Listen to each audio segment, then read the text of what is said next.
Electricity का ये question board में आया था, चलो एक बार अटेम्प्ट करके देखते हैं। ये हमारा सर्किट है, इसमें 3 क्वेश्चन है।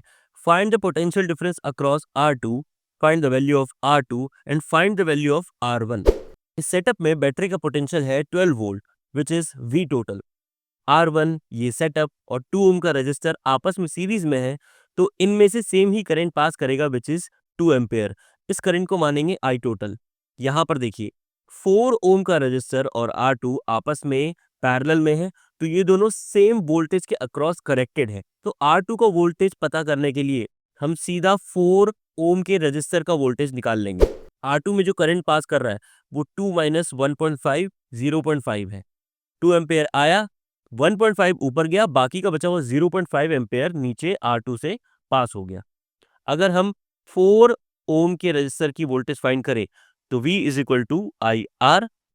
V is equal to I कितना है 1.5, R कितना है 4, तो आंसर आता है 6 वोल्ट। तो R2 के अक्रॉस जो पोटेंशियल है वो भी हो जाएगा 6 volt. Value of R2, R2 की वैल्यू निकालने के लिए हम करेंगे V is equal to I R. V 6, I अभी अभी पता चला है 0.5 एम्पेयर, 0.5 एम्पेयर।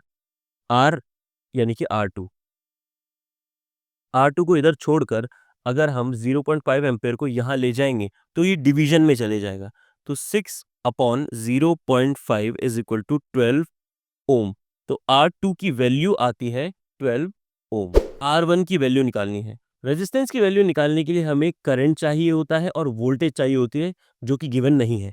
तो हम इसे कैलकुलेट करेंगे। कैसे कैलकुलेट करेंगे, ध्यान से देखिए। R1 की वोल्टेज को मान लेते हैं V1, 4 ओम, और R2 की वोल्टेज को मान लेते हैं V2, और 2 ओम के रेजिस्टर की वोल्टेज को मान लेते हैं V3। V3 की अगर कैलकुलेशन करें, V3 is equal to I which is given 2 ampere and R which is given 2 ohm।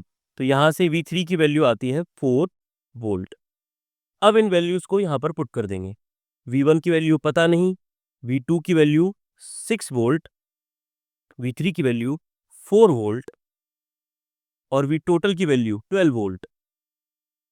V1 को यहाँ छोड़कर बाकी सब कुछ इधर ले जाएंगे तो 12 माइनस 10 हो जाएगा। तो V1 की वैल्यू हमारे पास आ जाएगी 2 वोल्ट। अब R1 की वैल्यू निकालनी है। V is equal to I R. V निकाला है 2, I गिवन है 2 एम्पेयर और R हमें निकालना है। ये 2 जो है इधर शिफ्ट हो जाएगा तो डिवीजन में चले जाएगा, तो आंसर आएगा 1 ओम। तो R1 की वैल्यू हमारे यहाँ पर आती है 1 ओम।